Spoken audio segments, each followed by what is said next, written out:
وانت وش في وجهك شاحب وثوبك معرفط وريحتك تحوم الكبد؟ ها قايلت لك خذ بنت عمك بس انت راسك يابس ببخيته، خلي بخيته تنفعك. تصدقني خالتي ناحفة صايرة وتخيزران، لا إله إلا الله. إيه كلن يقولوا. المهم عاد اسمع من أمك، بيتي مفتوح لك أي لحظة إذا جعت إذا لا، وصاغرة ومحلوة بعد. ما لا تسعى حلف يا خالتي يوم الخطبة أنا قلت هذه أخت شلاويح الصغيرة.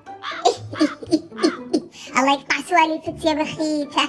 بس بعد كلن يقولوا عاد يا شلاويح، الله بمرايتك حطها بعيونك بخيته. الزين والسلام برضاي عليك يا ولادي، برضاي عليك.